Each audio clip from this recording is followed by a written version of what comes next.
What's up mga kasero? Welcome ulit sa ating channel, Triple Zero Vlogs. For today's video, mag-unbox tayo ng isang helmet from Spider. Before that, intro muna tayo.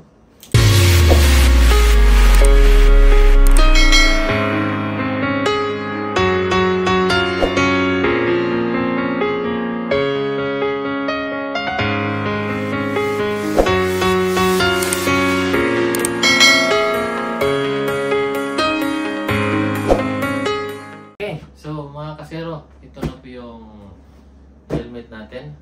Bumili tayo kahapon kasi plano tayong mag long ride. Okay. So para safe at komportable tayo, may bumili tayo ng magandang helmet. So ito yung napili ni Lovely na brand Spider. Okay. Tapos yung model naman is Force.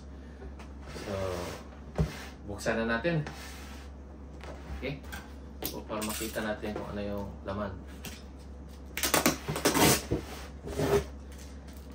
Okay.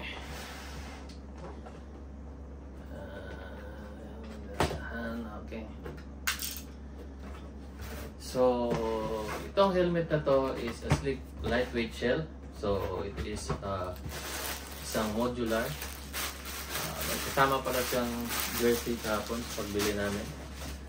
So, sa loob ng box is meron tayong free na isang visor. So yung free niya is ito, may kulay pula.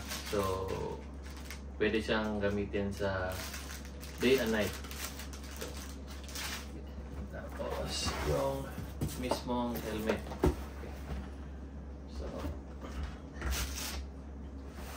tatabi natin yan. So andito sa tag niya mga kasero, ang Force, Spider Force is ECE certified. May doon isang removable and washable lining, scratch resistant polycarbonate, 100% UV 400 protection, optical grade visor clarity, dual density EPS liner. Okay, so ito yung mga features ng nandito sa kanyang tag. Okay? So, huwag na natin patagalin mga kasiro. Buksan na natin. Actually, dalawa ang binili namin ito. Pareho kami ni Lovely. Kasi para cool. Okay. So, ito na yung mismong helmet. Yan. Okay mga kasiro. Ito yung helmet. So, simulan natin sa price. Nabili namin to doon sa SM City Cebu, doon sa mismong City Cebu. So ito is nagkakahalaga ng 4,895. So may promo sila yesterday na may free na jersey. So ano. Okay. So ang helmet natin is modular mga kasero. Sinabi ko kanina, meron siyang EEC certified. Saka meron ding BPS certified. Okay, sa likod, dito din yung QC pass, tapos yung model, o anong model, tapos brand. Okay, sa likod meron siyang spoiler, kulay puti, transparent. Okay, sa harap, ito meron siyang parang kung mainit na sa loob ng helmet, lalo na tag-init, ito yung airflow, pasok dyan. Tapos close, open. Okay? Sa harap naman, ito, close, pag tagulan, kung gusto mo nang pasukin ng hangin, ito. Okay. So, sa ngayon, ito yung nakalagay. Kulay puti. Tapos ito yung free. Pwede mo siyang palitan. Okay. Tapos, saan natin na? Ayan. Ito yung shape niya. So, ito rin mga kasiro is dual visor.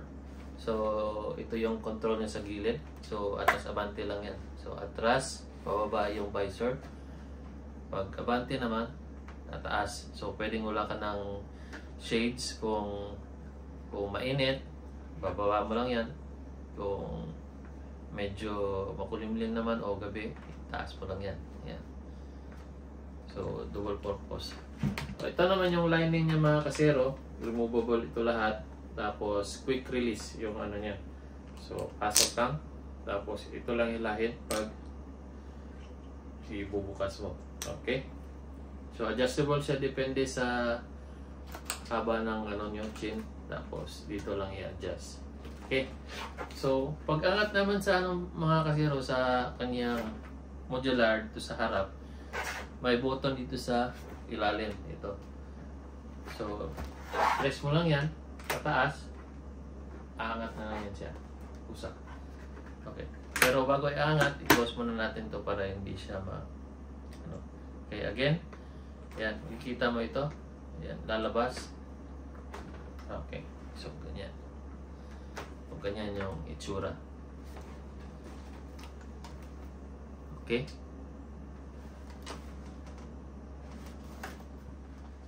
Okay. So, tapos na tayo dyan.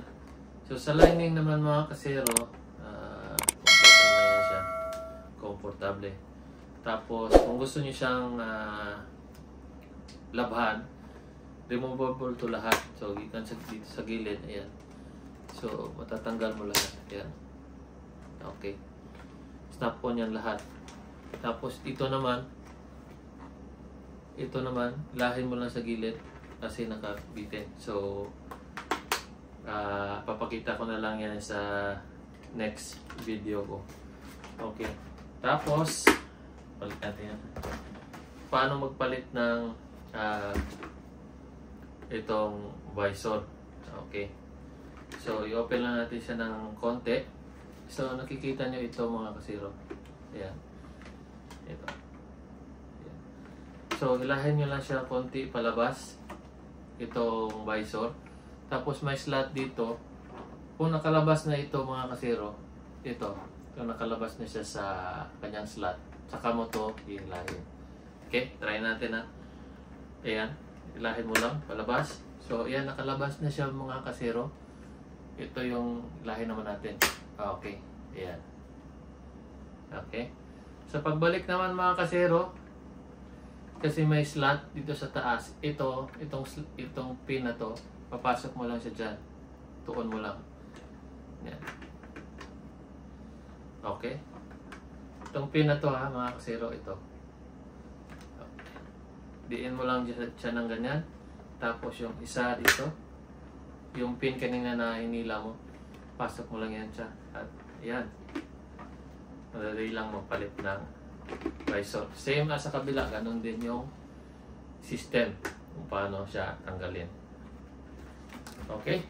So, there you go mga kasero. Kung meron kayong mga katanungan, doon lang sa comment section para naman magawa natin ng video. At sa mga bago pa lang sa channel natin, don't forget to share and subscribe para naman konting suporta sa channel natin para gagawa pa tayo ng maraming mga videos kasero. Okay? So abangan nyo na lang yung next video ko nito para pakita ko sa inyo kung paano tanggalin ito. Okay?